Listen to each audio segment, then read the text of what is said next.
Alam nyo, minsan sa politika, yung akala mong tulong, lalo pa palang nakakasama.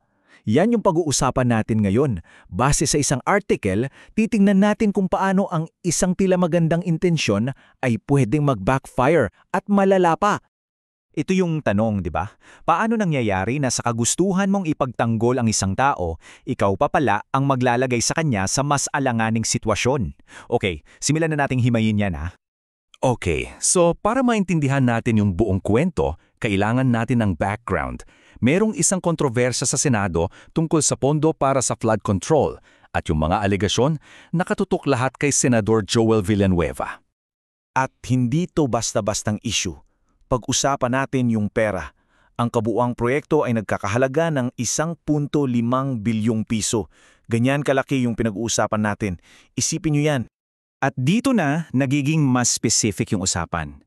Mula raw doon sa 1.5 billion pesos, sinasabi ng source na 600 milyong piso dyumano ay napunta sa ilalim ng pangalan mismo ng senator.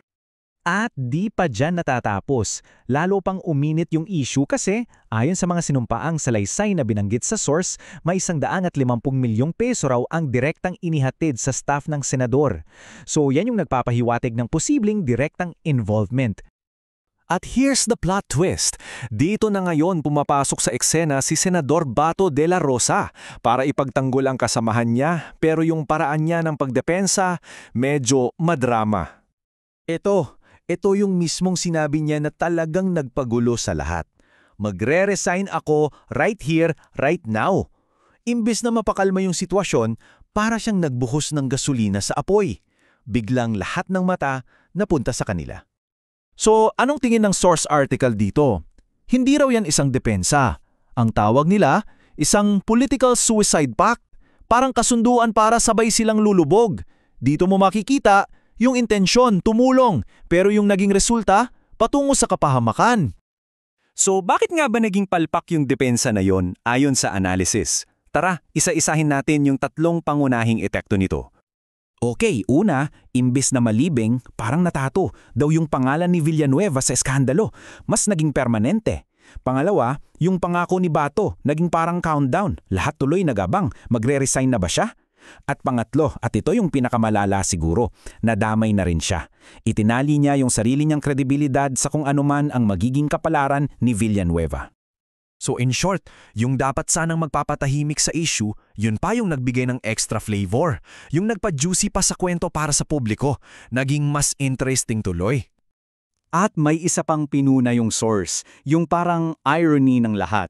Kasi dati, 'di ba, si Senador De La Rosa mismo ang isa sa pinakamalakas na boses na nagsusulong ng death penalty para sa plunder. Tapos ngayon, siya yung nagtatanggol sa isang kasamahan na nasangkot sa isang plunder-size scandal. Okay, let's zoom out a bit. Kasi ayon sa source, hindi lang ito tungkol sa kanila. Parte raw ito ng isang mas malaking pattern sa politika natin. Hindi ito isang isolated na kaso. At may termino sila para dito. Pork barrel remix. Ano to? Well, sabi ng source, yun pa rin daw yung dating sistema ng pork barrel pero iniba lang ang packaging. Gumagamit ng mga bagong pangalan tulad ng unprogrammed funds.